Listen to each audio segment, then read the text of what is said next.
Hello ನಮಸ್ತೆ, welcome to my channel. ಇವತ್ತು ಕಾರ್ತಿಕ ಹುಣ್ಣಿಮೆ ಯಾವಾಗ ಮಾಡಬೇಕು, ಎಲ್ಲಿ ಮಾಡಬೇಕು, ಹಾಗೆ ಯಾವ ರೀತಿ ಮಾಡಬೇಕು ಅನ್ನೋದ್ರ ಬಗ್ಗೆ ನಾನು ನಿಮಗೆ ಇವತ್ತು ಸಂಪೂರ್ಣ ಮಾಹಿತಿಯನ್ನು ತಿಳಿಸ್ತಾ ಇದ್ದೀನಿ. ಇವತ್ತು ಕಾರ್ತಿಕ ಹುಣ್ಣಿಮೆ 15ನೇ ತಾರೀಕು ಅಂದರೆ ನವೆಂಬರ್ 15 ಶುಕ್ರವಾರ ಬೆಳಗ್ಗೆ 6 ಗಂಟೆ 19 ನಿಮಿಷಕ್ಕೆ ನಿಮಗೆ ಹುಣ್ಣಿಮೆ ಅನ್ನೋದು ಸ್ಟಾರ್ಟ್ ಆಗುತ್ತೆ. ಸೊ ಆವಾಗ ನೀವು ಮನೆಯಲ್ಲಿ ದೀಪವನ್ನು ಹಚ್ಬಿಟ್ಟು ಪೂಜೆ ಮಾಡ್ಕೋಬೋದು. ಹಾಗೆ ಆದಷ್ಟು ನೀವು ದೇವಸ್ಥಾನದಲ್ಲಿ ದೀಪಗಳನ್ನು ಹಚ್ಚಿದ್ರೆ ತುಂಬ ಒಳ್ಳೆಯದು.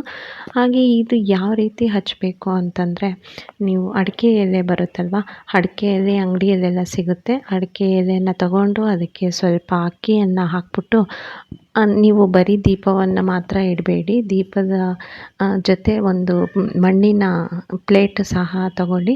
ಸೊ ಆ ಮಣ್ಣಿನ ಪ್ಲೇಟ್ನ ಇಟ್ಬಿಟ್ಟು ದೀಪಗಳಿಗೆ ಅರಿಶಿನ ಕುಂಕುಮನ ಹಚ್ಬಿಟ್ಟು, ಹಾಗೆ ಹೂವನ್ನು ಇಟ್ಬಿಟ್ಟು, ಬತ್ತಿ ಅಂದರೆ ನೀವು 365 ಬತ್ತಿ ಅನ್ನೋದು ಬರುತ್ತೆ. ಸೊ ನೀವು ಅದನ್ನು ಇಟ್ಬಿಟ್ಟು ಎಳ್ಳೆಣ್ಣೆ ಯೂಸ್ ಮಾಡಿ. ಆದಷ್ಟು ಎಳ್ಳೆಣ್ಣೆ ಯೂಸ್ ಮಾಡಿದ್ರೆ ತುಂಬ ಒಳ್ಳೆಯದು.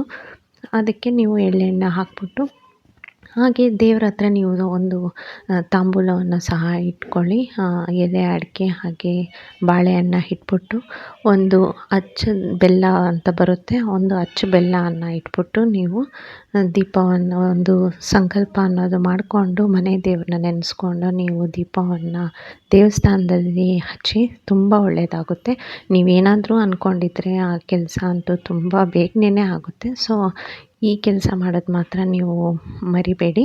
ಹಾಗೆ ನೀವು ಯಾವಾಗ ದೀಪವನ್ನು ಹಚ್ಚಬೇಕು ಅಂತಂದರೆ, ನೀವು ಸಂಜೆ ಟೈಮ್ ಹಚ್ಚಿ, ಇಲ್ಲಾಂದರೆ ಬೆಳಗ್ಗಿನ ಜಾವ ಹಚ್ಚಿದ್ರೂ ತುಂಬ ಒಳ್ಳೆಯದು. ಅಂದರೆ ನಮಗೆ ಇವತ್ತು ಹುಣ್ಣಿಮೆ 6 ಗಂಟೆ 19 ನಿಮಿಷಕ್ಕೆ ಶುರುವಾಗುತ್ತೆ.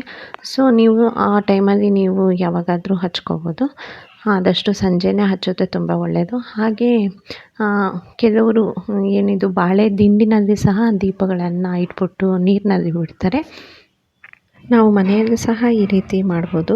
ಯಾವ ರೀತಿ ಅಂದರೆ, ಒಂದು ಟಬ್ನಲ್ಲಿ ನೀರನ್ನು ಹಾಕ್ಕೊಂಬಿಟ್ಟು ಅದಕ್ಕೆ ಸ್ವಲ್ಪ ಅರಿಶಿನ ಕುಂಕುಮನ ಇಟ್ಬಿಟ್ಟು, ಆ ನೀರಿನಲ್ಲಿ ಸ್ವಲ್ಪ ಹೂಗಳನ್ನು ಹಾಕ್ಬಿಟ್ಟು ಬಾಳೆ ದಿಂಡನ್ನು ಕಟ್ ಮಾಡಿಕೊಂಡು ಅದರಲ್ಲಿ ನೀವು ದೀಪಗಳನ್ನು ಚಿಕ್ಕ ಚಿಕ್ಕ ದೀಪಗಳನ್ನು ಇಟ್ಬಿಟ್ಟು ದೇವ್ರನ್ನ ನೆನೆಸ್ಕೊಂಡು ನೀವು ಆ ದೀಪಗಳನ್ನು ನೀರಿನಲ್ಲಿ ಬಿಟ್ರೂ ತುಂಬ ಒಳ್ಳೆಯದಾಗುತ್ತೆ.